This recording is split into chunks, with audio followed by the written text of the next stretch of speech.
조용기, 너는 하나님께 쓰임받는 종이다. 단 5명의 교인 앞에서 선포했던 이 말이 어떻게 세계 최대의 교회를 만들었을까요? 오늘 그 기적의 원리를 공개합니다. 사도 바울은 로마 감옥의 어둠 속에서 놀라운 비밀을 발견했습니다. 생각이 말을 만들고 말이 현실을 창조한다는 영적 법칙입니다. 이것은 2000년 전이나 지금이나 변함없이 작동하는 하나님 나라의 원리입니다. 여러분의 입술에서 나오는 말은 단순한 소리가 아닙니다. 그것은 여러분의 미래를 창조하는 씨앗입니다. 오늘 이 메시지를 통해 여러분의 삶에 실제적인 변화가 시작되기를 바라며 앞으로도 이런 삶을 변화시키는 말씀을 함께 나눌 수 있기를 소망합니다. 무엇에든지 참되며 무엇에든지 경건하며 무엇에든지 오르며 무엇에든지 정결하며 무엇에든지 사랑받을 만하며 무엇에든지 칭찬받을 만하며 무슨 덕이 있든지 무슨 기림이 있든지 이것들을 생각하라. 빌립보서 4장 8절 말씀. 로마 감옥의 어둠 속에서 바울은 편지를 쓰고 있었습니다. 손목에는 쇠사슬, 발에는 착고가 채워져 있었습니다. 그런데 놀랍게도 그가 쓴 편지는 기쁨의 편지였습니다. 빌립보서 전체에 기쁨과 기뻐하라는 표현이 16번이나 등장합니다. 어떻게 감옥에 갇힌 사람이 기쁨을 말할 수 있었습니까? 비밀은 이것입니다. 바울은 육신은 갇혀 있었지만 생각은 자유로웠습니다.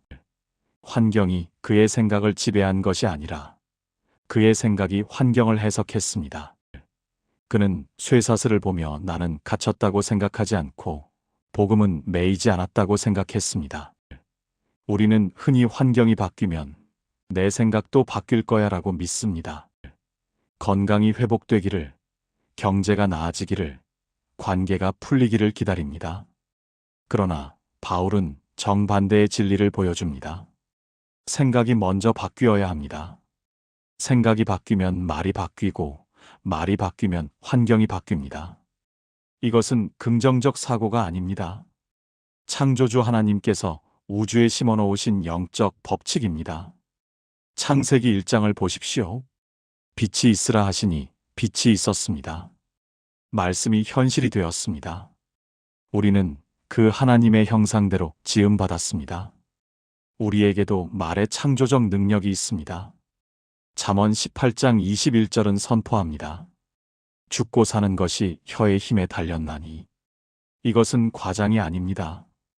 우리의 혀는 생사의 능력을 가지고 있습니다. 우리가 무엇을 말하느냐에 따라 우리의 미래가 결정됩니다. 바울은 빌립보서 4장 8절에서 8가지 기준을 제시합니다. 참된 것, 경건한 것, 옳은 것, 정결한 것, 사랑받을 만한 것, 칭찬받을 만한 것, 덕이 있는 것, 기림이 있는 것을 생각하라고 합니다. 주목할 점은 무엇에든지라는 표현입니다. 모든 상황에서 이런 것들을 찾아낼 수 있다는 뜻입니다. 나폴레온 힐은 20년 넘게 500명이 넘는 성공한 사람들을 연구했습니다. 그들의 공통점은 먼저 마음속으로 성공을 그렸고 그것을 입으로 고백했으며 그것을 믿고 행동했다는 것입니다. 그는 생각하라 그리고 부자가 되어라 해서 이렇게 썼습니다. 생각은 현실이 됩니다. 왜냐하면 생각은 창조주께서 우리에게 주신 창조의 도구이기 때문입니다. 우리 주변을 보십시오. 부정적인 말을 습관처럼 하는 분들이 계십니다. 나는 원래 안 돼. 이 나이에 무슨, 세상이 이런데 뭐가 되겠어. 그러면서 왜 삶이 변하지 않는지 의아해합니다. 그러나 성경은 분명합니다. 우리가 말한 대로 됩니다. 마가복음 11장 23절에서 예수님은 선포하셨습니다. 누구든지 이 산더러 들리어 바다에 던져지라 하며 그 말하는 것이 이루어질 줄 믿고 마음에 의심하지 아니하면 그대로 되리라. 여기서 중요한 단어는 말하며입니다. 생각은 반드시 말로 표현되어야 합니다. 말은 보이지 않는 생각을 보이는 세계로 끌어내는 다리입니다. 욥기를 보면 욥이 고백합니다. 내가 두려워하는 그것이 내게 임하고 내가 무서워하는 그것이 내 몸에 미쳤구나. 재앙이 오기 전에 욥은 이미 두려움을 품고 말하고 있었습니다. 그리고 그가 두려워한 것이 실제로 일어났습니다. 이것은 우연이 아닙니다. 우리가 지속적으로 생각하고 말하는 것이 우리 삶에 나타나는 영적 법칙입니다. 오늘 여러분의 입술을 점검해 보십시오. 힘들다, 못하겠다, 불가능하다는 말이 습관처럼 나온다면 우리는 스스로 부정적인 현실을 창조하고 있는 것입니다. 그러나 오늘부터 바꾸십시오. 주님께서 도우신다. 나는 할 수 있다. 하나님의 은혜가 충분하다고 고백하십시오. 처음에는 환경과 감정이 따라오지 않을 수 있습니다. 그래도 계속하십시오. 이사야 55장 11절은 약속합니다. 내 입에서 나가는 말도 이와 같이 헛되이 내게로 되돌아오지 아니하고 나의 기뻐하는 뜻을 이루며 내가 보낸 일에 형통함이니라. 우리가 하나님의 말씀을 우리 입술에 담을 때 그 말씀은 반드시 성취됩니다. 이것이 바울이 감옥에서 발견한 자유의 비밀입니다. 바울이 가장 먼저 제시한 것은 무엇에든지 참된 것을 생각하라는 것입니다. 헬라어 알레테스는 숨겨지지 않은 것, 드러난 진실을 의미합니다. 우리 시대는 진실을 찾기 어려운 시대입니다. 가짜 뉴스가 진짜보다 빨리 퍼지고 왜곡된 정보가 넘쳐납니다. 그러나 더 심각한 문제는 우리 내면에서 들려오는 거짓된 음성입니다. 사탄은 거짓의 아비입니다. 너는 가치가 없어. 너는 용서받을 수 없어. 너는 변할 수 없어. 이번에도 실패할 거야. 이런 거짓말을 계속 생각하고 입으로 말하면 그것이 우리의 현실이 됩니다. 그러나 참된 것을 생각하라고 하셨습니다. 무엇이 참된 것입니까? 요한복음 17장 17절에서 예수님은 아버지의 말씀은 진리니이다라고 기도하셨습니다. 하나님의 말씀이 참된 것입니다. 세상의 모든 것이 변해도 주의 말씀은 한 획도 없어지지 않습니다. 어려운 상황에 처했을 때 두 가지 현실이 있습니다. 하나는 눈에 보이는 물리적 현실이고 다른 하나는 하나님의 말씀이 선포하는 영적 현실입니다. 어떤 것이 더 참됩니까? 하나님의 말씀이 더 참되고 진실합니다. 눈에 보이는 것은 일시적이고 변할 수 있지만 하나님의 말씀은 영원하고 변하지 않습니다. 조용기 목사님의 간증은 이것을 증명합니다. 1958년 천막교회에서 5명의 교인으로 시작했을 때 그분은 폐결핵 말기 환자였습니다. 의사는 6개월 시한부 선고를 했습니다. 가난했고 아팠고 미래가 보이지 않았습니다. 그런데 조 목사님은 눈에 보이는 현실을 진리로 받아들이지 않았습니다. 대신 하나님의 말씀을 진리로 받아들였습니다. 나는 너희를 치료하는 여호와임이라. 너희를 향한 나의 생각을 내가 아나니 재앙이 아니라 평안이요 너희에게 미래와 희망을 주는 것이니라. 그분은 매일 아침 거울을 보며 고백하셨습니다. 조용기, 너는 병들지 않았다. 예수 그리스도의 십자가에서 너는 이미 치유되었다. 조용기, 너는 가난하지 않다. 그리스도 안에서 너는 부요하다. 사람들은 비웃었습니다. 그러나 그분은 환경을 보지 않고 약속을 보았습니다. 현실을 말하지 않고 말씀을 말했습니다. 놀라운 일이 일어났습니다. 폐결핵이 완전히 치유되었습니다. 교회는 성장하기 시작했고 결국 여의도 순복음교회는 세계 최대의 교회가 되었습니다.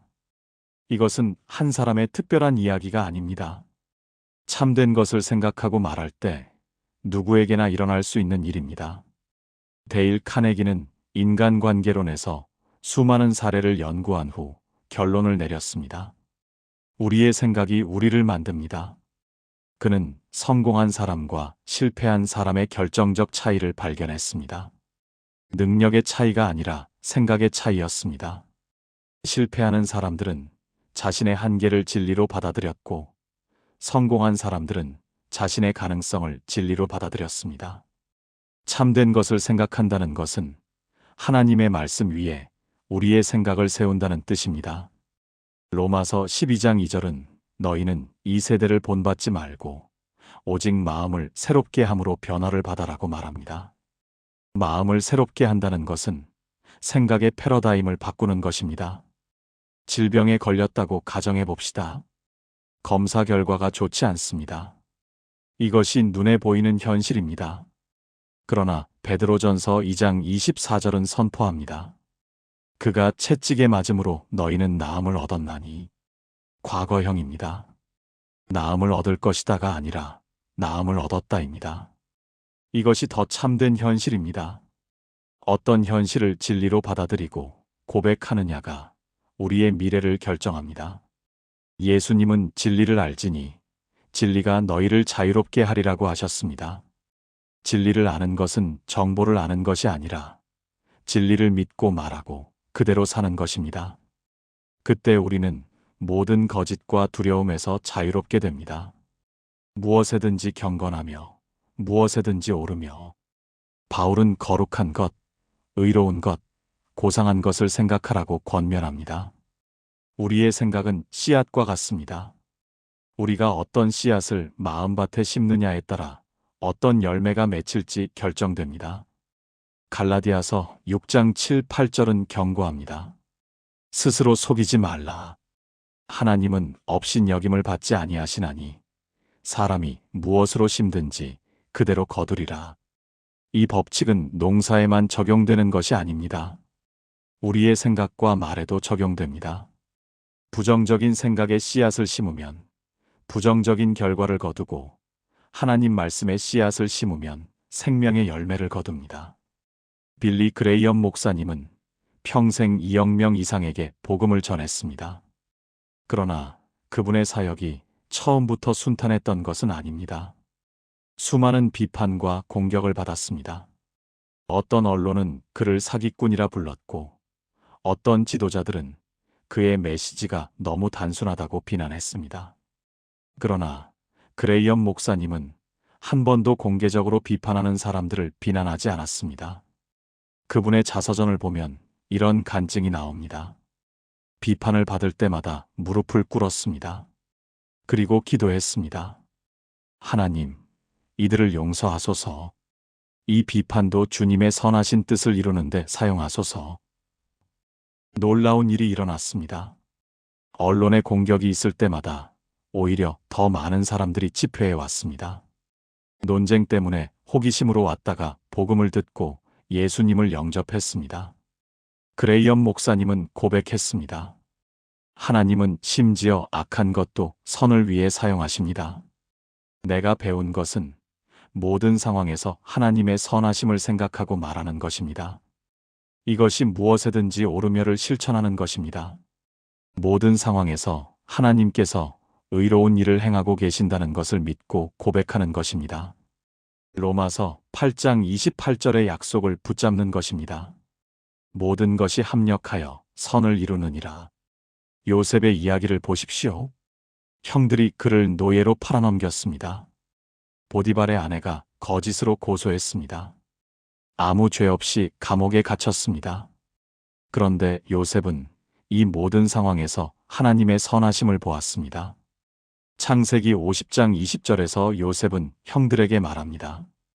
당신들은 나를 해하려 하였으나 하나님은 그것을 선으로 바꾸사 오늘과 같이 많은 백성의 생명을 구원하게 하시려 하셨나니 오늘날 우리는 불평과 원망의 시대에 살고 있습니다. SNS를 보면 온통 불평입니다. 그러나 하나님께서는 우리에게 다른 길을 보여주십니다. 데살로니가전서 5장 16에서 18절은 명령합니다.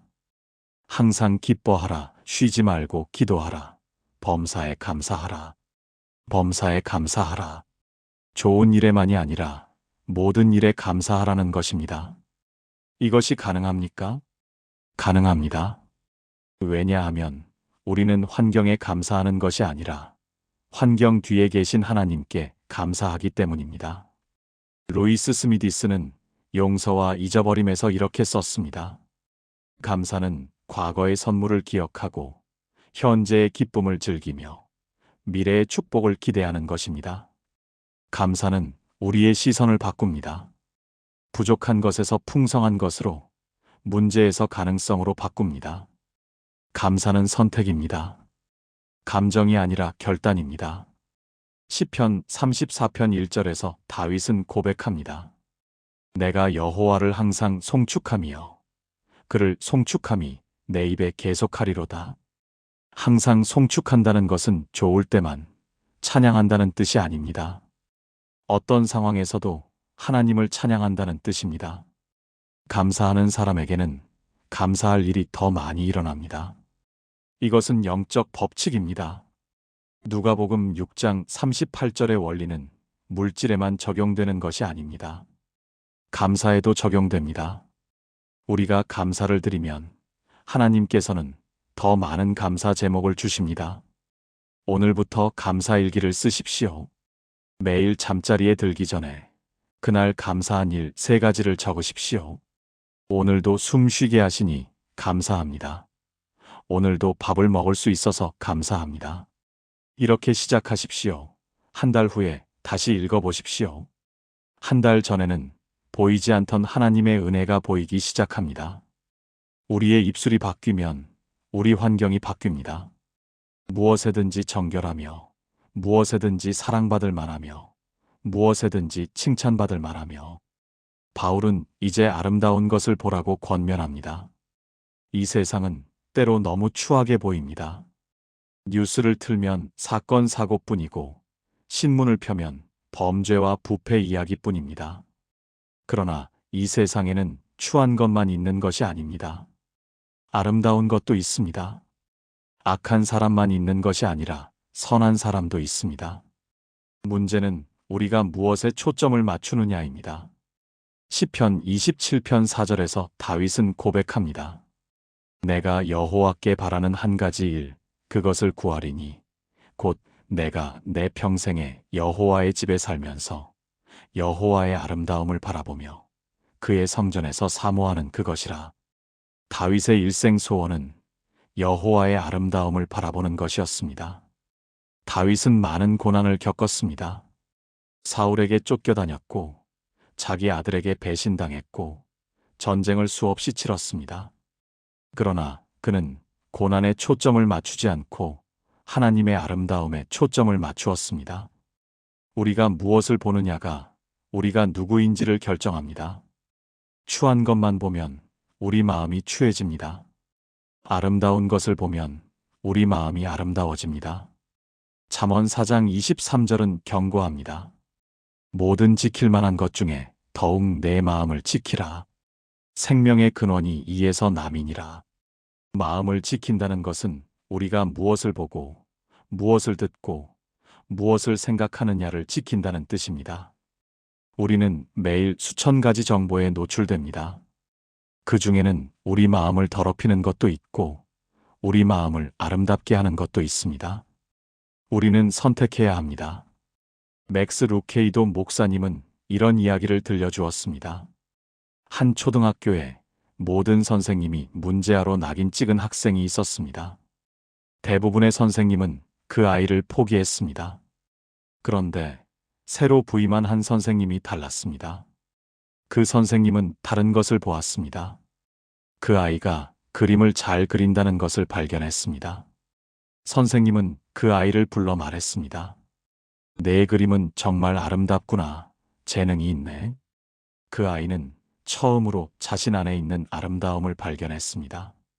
선생님은 계속해서 격려했고 그 아이의 그림을 교실에 전시하고 미술대회에 출품하도록 도왔습니다. 그 아이는 변화되기 시작했습니다. 결국 유명한 화가가 되었습니다. 한 사람이 아름다움을 보았을 때 한 인생이 바뀌었습니다. 우리의 말도 마찬가지입니다. 에베소서 4장 29절은 권면합니다. 무릇 더러운 말은 너희 입 밖에도 내지 말고 오직 덕을 세우는데 소용되는 대로 선한 말을 하여 듣는 자들에게 은혜를 끼치게 하라. 덕을 세우는 말, 은혜를 끼치는 말이 무엇입니까? 아름다운 것을 말하는 것입니다. 칭찬, 격려, 인정, 축복의 말입니다. 잠언 16장 24절은 선한 말은 꿀송이 같아서 마음에 달고 뼈에 양약이 되느니라고 말합니다. 우리의 말은 치유의 능력이 있습니다. 상처받은 사람에게 당신은 소중한 사람입니다 라고 말할 때 그 사람의 마음이 치유됩니다. 낙심한 사람에게 당신 안에 아름다운 것이 있습니다 라고 말할 때 그 사람에게 희망이 생깁니다.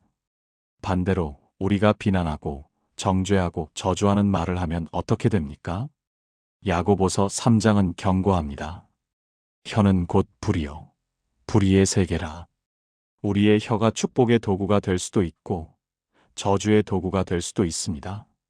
릭 워렌 목사님은 새들백 교회를 개척하면서 목적이 이끄는 삶을 전파했습니다. 그 핵심 중 하나는 모든 사람이 하나님의 목적을 위해 특별하게 창조되었다는 것입니다. 새들백 교회에서는 사람들이 만날 때마다 서로를 격려하는 문화가 생겼습니다. 당신 안에 하나님의 형상이 보입니다. 당신의 그런 점이 정말 아름답습니다. 그 결과 새들백 교회는 치유와 회복의 공동체가 되었습니다. 왜냐하면 그곳 사람들이 서로의 아름다움을 보고 말했기 때문입니다. 오늘 우리도 의식적으로 아름다운 것을 찾아보십시오. 주변 사람들의 장점을 찾아보십시오. 그리고 그것을 입으로 표현하세요. 매일 세 사람에게 칭찬의 말을 하십시오. 그러면 놀라운 일이 일어납니다. 우리가 다른 사람의 아름다움을 말할 때 우리 자신도 아름다워집니다. 바울은 빌립보서 4장 8절 무슨 덕이 있든지 무슨 기림이 있든지 이것들을 생각하라로 마무리합니다. 덕은 탁월함, 우수함을 의미하고 기림은 칭찬, 명예를 뜻합니다. 바울은 우리에게 탁월함과 칭찬받을 만한 것을 생각하라고 합니다. 우리 시대의 큰 문제 중 하나는 비판 문화입니다. 사람들은 칭찬하는 데는 인색하지만 비판하는 데는 후합니다. 누군가 잘하면 시기하고 누군가 실수하면 조롱합니다. 특히 익명이 보장되는 온라인 공간에서는 비난과 악플이 넘칩니다. 그러나 하나님께서는 우리에게 다른 문화를 만들라고 하십니다. 비판의 문화가 아니라 격려의 문화, 비난의 문화가 아니라 칭찬의 문화를 만들라고 하십니다. 히브리서 10장 24절은 권면합니다. 서로 돌아보아 사랑과 선행을 격려하며 돌아본다는 말은 주의 깊게 관찰한다는 뜻입니다. 우리가 다른 사람을 주의 깊게 보면 반드시 칭찬할 것을 발견할 수 있습니다. 완벽한 사람은 없지만 모든 사람 안에는 칭찬받을 만한 것이 있습니다. 존 맥스웰은 세계적인 리더십 전문가이자 목회자입니다. 그는 리더십의 핵심 중 하나가 사람들의 잠재력을 보고 끌어내는 것이라고 가르칩니다. 그의 저서들을 보면 일관된 메시지가 있습니다. 사람들을 변화시키는 가장 강력한 도구는 칭찬과 격려입니다. 맥스웰 목사님은 자신의 경험을 이렇게 간증했습니다. 젊은 시절 작은 교회의 목회자였을 때 교회는 성장하지 않았고 좌절했습니다. 그때 한 멘토가 말했습니다. 존, 당신은 사람들의 문제만 보고 있습니다. 사람들의 가능성을 보십시오. 그는 교인들을 다시 보기 시작했습니다. 그리고 놀라운 것을 발견했습니다. 평범해 보이던 사람들 안에 놀라운 은사와 재능이 있었습니다. 그는 그것을 찾아서 칭찬하고 격려하기 시작했습니다. 당신에게 이런 은사가 있었군요. 당신은 이 일을 정말 잘할 수 있겠어요. 교회가 변화되기 시작했습니다. 사람들이 자신의 은사를 발견하고 자신감을 얻고 섬기기 시작했습니다. 교회는 성장했고 그는 점점 더 큰 교회로 옮겨갔습니다. 결국 세계적인 리더십 강사가 되었고 수백만 명의 삶에 영향을 미치게 되었습니다. 그는 말했습니다. 칭찬은 공짜입니다. 그러나 그 가치는 측량할 수 없습니다. 우리가 누군가를 칭찬할 때 그 사람의 인생이 바뀔 수 있습니다. 실제로 한 번의 진심 어린 칭찬이 사람의 인생 방향을 바꾸는 것을 목격했습니다. 우리도 그럴 수 있습니다. 우리의 입술에서 나오는 칭찬과 격려의 말이 누군가의 인생을 바꿀 수 있습니다. 낙심한 배우자에게 당신은 정말 훌륭한 사람이에요 라고 말할 때 그 사람이 다시 일어날 힘을 얻습니다. 자신감 없는 자녀에게 너는 할 수 있어 라고 말할 때 그 아이의 미래가 바뀔 수 있습니다. 데일 카네기는 인간관계론에서 이렇게 말했습니다. 사람들은 칭찬에 굶주려 있습니다. 그들은 비판은 넘치게 받지만 칭찬은 부족하게 받습니다. 그는 수많은 사람들을 관찰하면서 발견했습니다. 사람들은 자신의 가치를 인정받기를 간절히 원한다는 것입니다. 우리가 다른 사람의 가치를 인정하고 칭찬할 때 두 가지 일이 일어납니다. 첫째, 그 사람이 변화됩니다. 둘째, 우리 자신도 변화됩니다. 칭찬하는 사람은 행복해집니다. 칭찬은 다른 사람의 좋은 점에 초점을 맞추기 때문입니다. 우리가 좋은 것에 초점을 맞추면 우리 마음이 기쁨으로 채워집니다. 반대로 비판하는 사람은 불행해집니다. 비판은 다른 사람의 나쁜 점에 초점을 맞추기 때문입니다. 우리가 나쁜 것에 초점을 맞추면 우리 마음이 분노와 짜증으로 채워집니다. 오늘 결단하십시오. 비판하는 사람이 될 것인지, 칭찬하는 사람이 될 것인지. 우리의 선택이 우리의 미래를 결정합니다. 빌립보서 4장 8절에서 바울이 제시한 8가지는 모두 연결되어 있습니다. 참된 것을 생각하면 선한 것이 보이고, 선한 것을 생각하면 아름다운 것이 보이고, 아름다운 것을 생각하면 칭찬할 것이 보입니다. 이것은 상승나선입니다. 우리가 이 원리대로 살면 우리의 생각은 점점 더 밝아지고, 우리의 말은 점점 더 긍정적이 되고, 우리의 환경은 점점 더 좋아집니다. 바울은 빌립보서 4장 9절에서 말을 이어갑니다.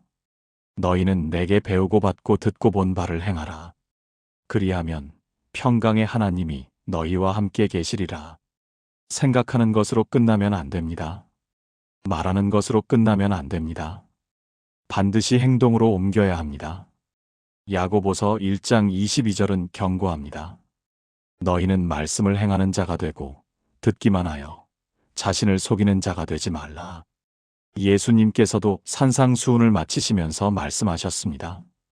누구든지 나의 이 말을 듣고 행하는 자는 그 집을 반석 위에 지은 지혜로운 사람 같으리니, 나의 이 말을 듣고 행하지 아니하는 자는 그 집을 모래 위에 지은 어리석은 사람 같으리니, 듣기만 하고 행하지 않는 것과 듣고 행하는 것의 차이는 반석과 모래의 차이입니다.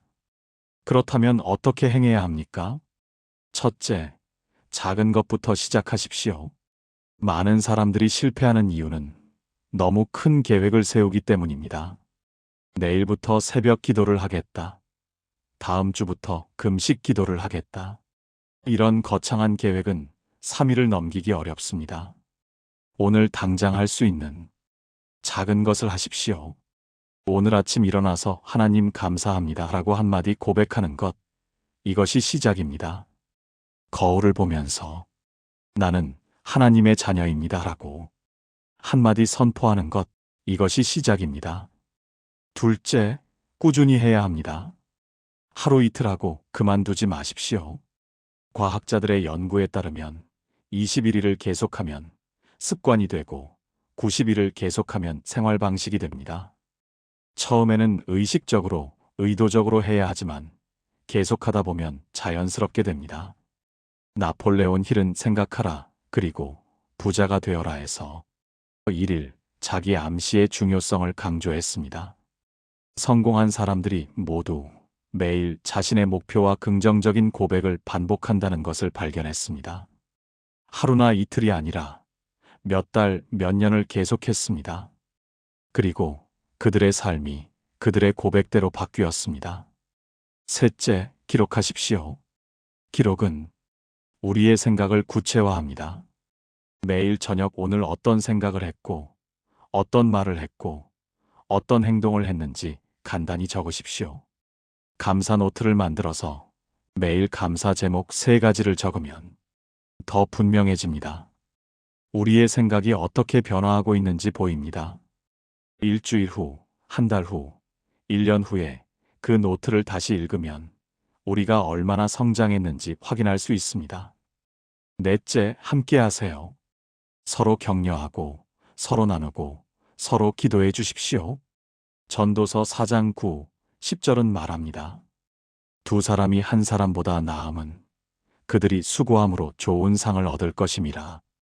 오금 안디노는 지상 최대의 기적에서 이렇게 썼습니다. 나는 자연이 가장 위대한 기적입니다. 나는 실패하기 위해 태어난 것이 아니라 성공하기 위해 태어났습니다. 그는 알코올 중독과 자살 시도 끝에 예수님을 만났고 매일 이 고백을 반복했습니다. 처음에는 믿어지지 않았습니다. 거울 속의 자신은 여전히 실패한 사람처럼 보였습니다. 그러나 그는 포기하지 않았습니다. 매일 아침 일어나서 매일 밤 잠들기 전에 이 고백을 반복했습니다. 그리고 놀라운 일이 일어났습니다. 그의 생각이 바뀌었습니다. 그의 말이 바뀌었습니다. 그의 태도가 바뀌었습니다. 결국 그의 인생이 바뀌었습니다. 바울은 그리하면 평강의 하나님이 너희와 함께 계시리라고 약속합니다. 이것이 핵심입니다. 우리가 생각하고 말하고 행할 때 평강의 하나님께서 함께 하십니다.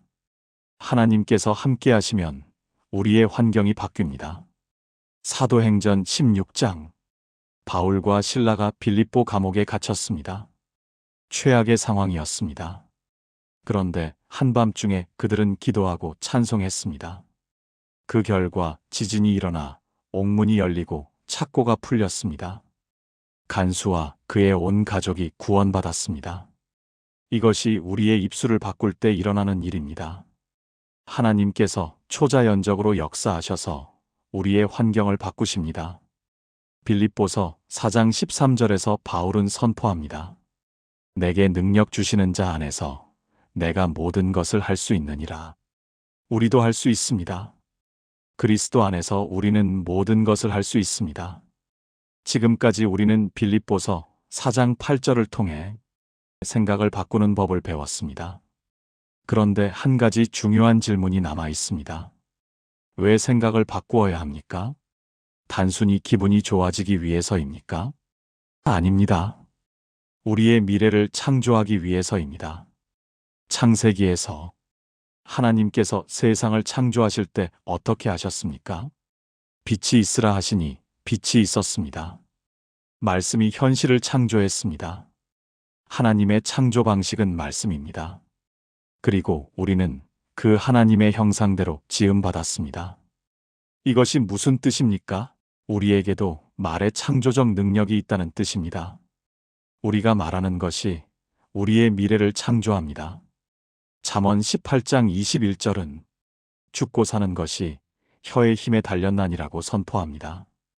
우리의 입술에서 나오는 말은 씨앗과 같습니다. 부정적인 말에 씨앗을 뿌리면 부정적인 결과를 거둡니다. 나는 안 돼. 나는 가난해. 나는 병들었어. 나는 실패자야. 이런 말을 계속하면 그대로 됩니다. 우리가 우리의 미래를 그렇게 창조하고 있기 때문입니다. 반대로 긍정적인 말, 믿음의 말, 하나님 말씀의 씨앗을 뿌리면 긍정적인 결과를 거둡니다. 나는 할 수 있다. 하나님께서 나를 축복하신다. 나는 강건하다. 나는 승리자다. 이런 말을 계속하면 그대로 됩니다. 민수기 13, 14장. 이스라엘 백성이 가나안 땅을 정탐했습니다. 12명의 정탐꾼이 갔다 왔습니다. 그들이 본 것은 같았습니다. 모두 똑같은 땅을 보았고, 똑같은 성을 보았고, 똑같은 거인을 보았습니다. 그런데 그들의 보고는 달랐습니다. 10명은 이렇게 말했습니다. 우리는 스스로 보기에 메뚜기 같으니. 그들은 자신을 메뚜기로 정의했습니다. 그리고 그대로 되었습니다. 그들은 가나안에 들어가지 못하고 광야에서 죽었습니다. 그러나 갈렙과 여호수아는 달랐습니다. 여호와께서 우리를 기뻐하시면 우리를 그 땅으로 인도하여 들이시고 그 땅을 우리에게 주시리라. 그들은 자신을 승리자로 정의했습니다. 그리고 그대로 되었습니다. 그들만 가나안에 들어갔습니다. 차이가 무엇이었습니까? 그들이 본 것이 아니라 그들이 말한 것이었습니다. 10명은 문제를 말했고 2명은 약속을 말했습니다. 그들이 말한 것이 그들의 미래를 결정했습니다. 오늘 우리도 마찬가지입니다. 우리 앞에 거대한 문제가 있을 수 있습니다. 질병의 거인, 가난의 거인, 관계의 거인이 있을 수 있습니다. 그런데 우리가 무엇을 말하느냐가 우리의 미래를 결정합니다. 마가복음 11장 22, 24절에서 예수님은 가르치셨습니다. 하나님을 믿으라. 내가 진실로 너희에게 이르노니 누구든지 이 산 떨어들리어 바다에 던져지라 하며 그 말하는 것이 이루어질 줄 믿고 마음에 의심하지 아니하면 그대로 되리라. 예수님은 3번이나 강조하십니다. 말하며 말하는 것, 받은 줄로 믿으라. 우리의 입술이 중요합니다. 우리가 무엇을 말하느냐가 중요합니다. 조용기 목사님의 간증을 다시 한번 생각해 봅시다. 그분이 매일 거울을 보며 고백하신 것은 무엇이었습니까? 조용기, 너는 병들지 않았다. 예수 그리스도의 십자가에서 너는 이미 치유되었다. 이것은 당시 현실이 아니었습니다. 그는 폐결핵 말기 환자였습니다. 그러나 그는 하나님의 말씀을 고백했습니다. 그리고 그 고백이 그의 미래를 창조했습니다. 우리도 그렇게 해야 합니다. 지금 우리의 상황이 어떠하든 하나님의 말씀을 고백해야 합니다. 우리가 고백하는 것이 우리의 미래를 창조하기 때문입니다. 히브리서 11장 1절은 믿음은 바라는 것들의 실상이요 보이지 않는 것들의 증거니라고 말합니다. 믿음은 아직 보이지 않는 것을 실상으로 만드는 능력입니다. 어떻게 그렇게 합니까? 우리의 고백을 통해서입니다. 로마서 10장 10절은 사람이 마음으로 믿어 의에 이르고 입으로 시인하여 구원에 이르느니라고 말합니다. 마음으로 믿는 것만으로는 부족합니다. 입으로 시인해야 합니다. 왜냐하면 입으로 시인할 때 보이지 않던 것이 보이는 것으로 나타나기 때문입니다. 오늘부터 우리의 미래를 창조하는 고백을 시작하세요. 매일 아침 일어나서 하나님의 약속을 고백하십시오. 하나님께서 나를 사랑하신다. 하나님께서 나를 축복하신다. 하나님께서 나를 치료하신다. 하나님께서 나를 승리하게 하신다. 처음에는 현실과 맞지 않을 수 있습니다. 그래도 계속하십시오. 현실이 고백을 따라가게 하십시오. 고백이 현실을 따라가게 하지 마십시오. 우리의 고백이 우리의 미래를 창조합니다. 바울은 빌립보서 4장 9절에서 그리하면 평강의 하나님이 너희와 함께 계시리라고 약속합니다. 이것이 우리가 추구하는 궁극적 목표입니다. 평강의 하나님께서 우리와 함께 하시는 것입니다. 평강은 단순히 문제가 없는 상태가 아닙니다. 평강은 문제 한가운데서도 누리는 하나님의 임재입니다. 바울이 이 편지를 쓸 때 그는 로마 감옥에 있었습니다. 평온한 환경에 있지 않았습니다. 그러나 그에게는 평강이 있었습니다. 왜냐하면 평강의 하나님께서 그와 함께 하셨기 때문입니다. 요한복음 14장 27절에서 예수님은 말씀하셨습니다. 평안을 너희에게 끼치노니 곧 나의 평안을 너희에게 주노라. 내가 너희에게 주는 것은 세상이 주는 것과 같지 아니하니라. 예수님께서 주시는 평안은 세상이 주는 평안과 다릅니다. 세상의 평안은 환경에 달려 있습니다. 환경이 좋으면 평안하고 환경이 나쁘면 불안합니다. 그러나 예수님께서 주시는 평안은 환경을 초월합니다. 풍랑 한가운데서도 평안할 수 있습니다. 빌립보서 4장 6, 7절 아무것도 염려하지 말고 다만 모든 일에 기도와 간구로 너희 구할 것을 감사함으로 하나님께 아뢰라. 그리하면 모든 지각에 뛰어난 하나님의 평강이 그리스도 예수 안에서 너희 마음과 생각을 지키시리라. 주목할 점은 순서입니다. 먼저 염려하지 말라고 합니다. 그 다음 기도하라고 합니다. 그리고 감사하라고 합니다. 그러면 하나님의 평강이 임한다고 약속합니다. 이것은 우리가 지금까지 배운 것과 정확히 일치합니다. 염려하지 않는다는 것은 부정적인 생각을 하지 않는다는 뜻입니다. 기도한다는 것은 하나님께 우리의 필요를 아랜다는 뜻입니다. 감사한다는 것은 하나님의 선하심을 고백한다는 뜻입니다. 이렇게 할 때 하나님의 평강이 우리 마음을 지킵니다. 데일 카네기는 인간관계론에서 염려와 평안에 대해 깊이 연구했습니다. 그는 수많은 사람들을 상담하면서 발견했습니다. 사람들이 염려하는 것의 90%는 실제로 일어나지 않는다는 것입니다. 우리는 일어나지도 않을 일을 걱정하며 귀중한 시간과 에너지를 낭비합니다. 그는 염려를 극복하는 방법으로 3가지를 제시했습니다. 첫째, 최악의 상황을 상상하고 받아들이라. 둘째, 최악을 개선하기 위해 할 수 있는 일을 하라. 셋째, 그 다음에는 염려를 내려놓으라. 이것은 성경적 원리와 일치합니다. 우리가 할 수 있는 일을 하고 나머지는 하나님께 맡기는 것입니다. 빌립보서 4장 13절. 내게 능력 주시는 자 안에서 내가 모든 것을 할 수 있느니라. 이 구절에서 더 중요한 것은 내게 능력 주시는 자 안에서입니다. 우리의 능력으로는 할 수 없습니다. 그러나 그리스도 안에서 하나님의 능력으로 할 수 있습니다. 이것이 평강의 비결입니다. 우리가 우리 힘으로 하려고 하면 염려가 생깁니다. 그러나 하나님의 능력을 의지하면 평강이 옵니다. 우리의 환경이 변화됩니다.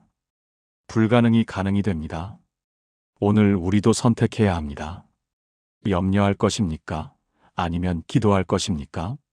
두려워할 것입니까? 아니면 찬양할 것입니까? 불평할 것입니까? 아니면 감사할 것입니까? 우리의 선택이 우리의 미래를 결정합니다. 릭 워렌 목사님은 목적이 이끄는 삶에서 이렇게 말했습니다. 평안은 모든 것을 이해하는 데서 오지 않습니다. 평안은 모든 것을 주관하시는 하나님을 신뢰하는 데서 옵니다. 우리는 우리 인생에서 일어나는 모든 일을 이해할 수 없습니다. 그러나 우리는 한 가지를 압니다. 하나님께서 모든 것을 주관하신다는 것입니다. 로마서 8장 28절이 약속합니다. 우리가 알거니와 하나님을 사랑하는 자, 곧 그의 뜻대로 부르심을 입은 자들에게는 모든 것이 합력하여 선을 이루느니라. 모든 것이 합력하여 선을 이룬다는 이 약속을 붙잡으세요. 지금 이해되지 않는 일이 있어도 하나님께서 선을 이루고 계신다는 것을 믿고 그리고 그것을 입으로 고백하면 하나님께서 모든 것을 합력하여 선을 이루십니다.